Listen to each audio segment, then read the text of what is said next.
Après sa défaite lors de la guerre de 14-18, l'Allemagne est ruinée et humiliée. La plupart des Allemands refusent cette paix qui leur a été imposée. Au début des années 30, une crise économique sans précédent touche l'Europe. Des millions d'Allemands sont au chômage. Le parti nazi, dirigé par Adolf Hitler, prétend que ce sont les Juifs et les communistes qui sont responsables de tous les malheurs de l'Allemagne. Il faut donc les éliminer. Dès 1937, Adolf Hitler, qui a été élu chancelier de l'Allemagne nazie, fortifie l'armée allemande. L'engrenage de la guerre s'enclenche. L'Europe est au bord de connaître le conflit le plus terrible de toute l'histoire de l'humanité. En 1945, cette guerre aura fait près de 60 millions de morts. Pour nous qui avons l'immense chance de vivre sur un continent en paix depuis plus de 70 ans, il est bien difficile de s'imaginer comment ont été ces années de guerre. Vos grands-parents, ou peut-être vos arrière-grands-parents, qui avaient 10 ans dans les années 40, vous en ont peut-être un peu parlé. Ici, sur le site de La Coupole, des événements terribles se sont déroulés.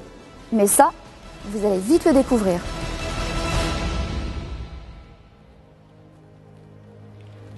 Paul et ses amis vivent à Saint-Omer et dans les environs. Ils vont à l'école rue Taviel, dans la classe de Monsieur Bargier. Hé, vous savez, Monsieur Bargier, Monsieur Bargier, il a du poil aux pieds.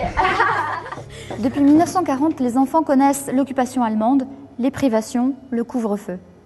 Les hommes sont partis au front en 1939 et beaucoup ont été faits prisonniers en Allemagne. Moi, mon père, ça fait 4 ans que je ne l'ai pas vu. Il est prisonnier en Allemagne. Il m'a envoyé une lettre, quand il peut. Les grands parlent de choses compliquées, ou alors ils se taisent, car parler peut s'avérer très dangereux. Il paraît que Père Fouchel, il est collabo et qu'avec sa femme, ils font du marché noir. m'étonne pas, c'est de gros cochons. Comme les nazis. Nazis, tête de cochon, nazis, tête de cochon.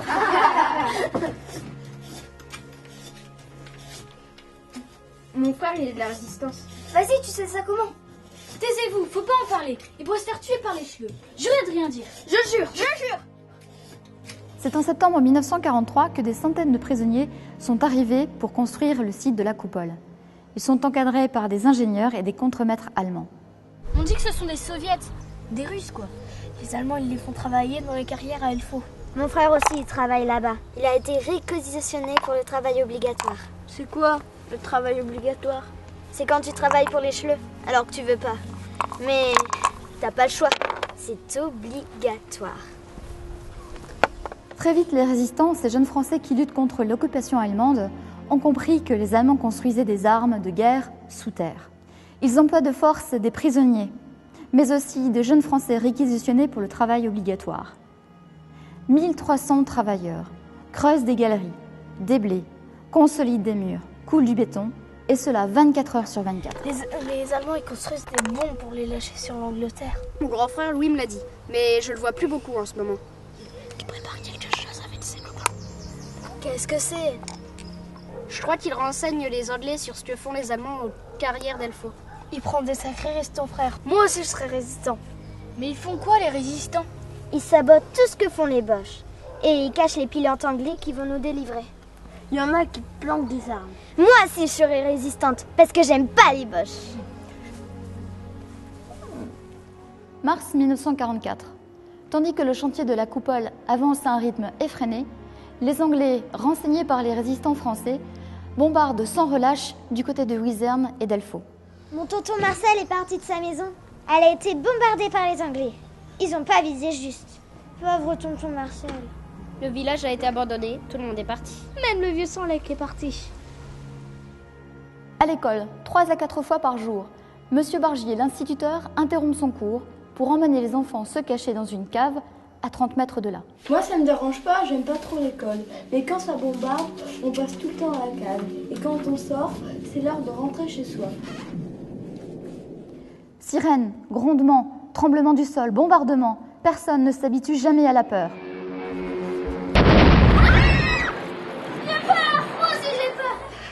Pleure pas, Mathilde. Le 6 juin 1944, les Américains débarquent en Normandie. Les Américains ont débarqué. Les Américains ont débarqué. Mon grand frère Louis a dit que les Schleux ont perdu la guerre. Ce n'est qu'une question de temps. Et pourtant, les Allemands sont encore bien là. Et ils sont devenus encore plus nerveux et hargneux que d'habitude.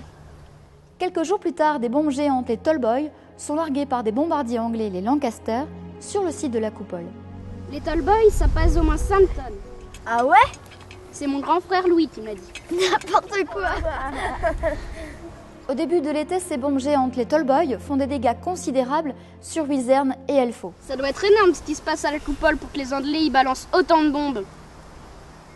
25 juillet 1944, après les terribles bombardements qui ont ébranlé les murs de béton de 5 mètres d'épaisseur de la coupole, Hitler décide de faire évacuer le site.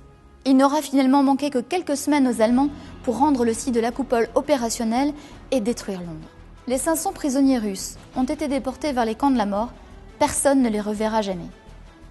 Pendant ce temps, les Alliés continuent de progresser. Les villes françaises sont libérées les unes après les autres, la Normandie, puis la Somme. Mais Hitler ne capitulera pas de sitôt. Comprenant que la coupole a été vidée de tous ses occupants, Paul et ses copains piaffent d'impatience. Oubliant tout danger, ils partent explorer les abords de la coupole, le sentier de la rivière Jaune. Ils veulent tout savoir, tout comprendre.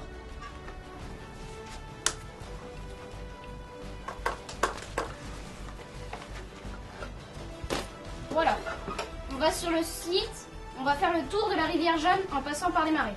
Ok? Oui, et on ne rentre pas, hein. On mettra des repères. Oui, mais il y aura que nous qui saurons. Je prendrai des outils dans la menuiserie de papa. On aura des cachettes, au cas où on aurait des problèmes. Oui, mais il y a que nous qui saurons. On mettra des codes et des indices à certains endroits. Mais il y aura que nous qui saura, hein. Moi tu sais, bouge plus. On jure de rien dire. Je le jure. On rentrera même dedans. Quand on sera sûr qu'il n'y aura plus personne. Moi, je le ferai. Moi aussi. Mais t'es trop timide. Mais en cette nuit du 15 août 1944, Paul a disparu. Paul a disparu. Pourtant, il sait toujours où il va. Pas comme moi. J'aime bien Paul. C'est mon meilleur copain. Il rit toujours à mes blagues. Mais là, j'ai un peu peur pour lui. Et j'ai pas trop envie de rire. Je m'en vais le chercher. Je sais pas trop par où commencer. Faudrait que je décode la carte qu'il m'a laissée. Il y a un message. Vous pourriez peut-être m'aider. C'est celle que vous avez. Je vous ai aussi laissé sa musette avec tous ses trésors. Paul, il trouve toujours des trucs qui l'aident dans ses bricolages. Il faut retrouver mon copain Paul. Je compte sur vous pour décoder son message. Moi, je vais explorer les galeries. J'ai la trouille, mais les boches, ils me font plus rire du tout. Vous venez de faire connaissance avec Mathilde, Jeanne, Léon et Gaston, les 4 amis de Paul. Ils comptent sur vous pour mener l'enquête. Chacun à sa manière, ils vont vous aider. Avec la carte codée et la musette pleine de trésors, vous allez pouvoir pénétrer sur le site de la coupole comme Paul l'a fait avant vous et vous orienter sur le sentier de la rivière Jaune comme l'ont fait ses 4 amis. En suivant les indications de la carte et en collectant les indices, vous allez pouvoir déchiffrer le message que Paul a laissé. Vous saurez pourquoi il a disparu et ce qui lui est arrivé. Bonne chance!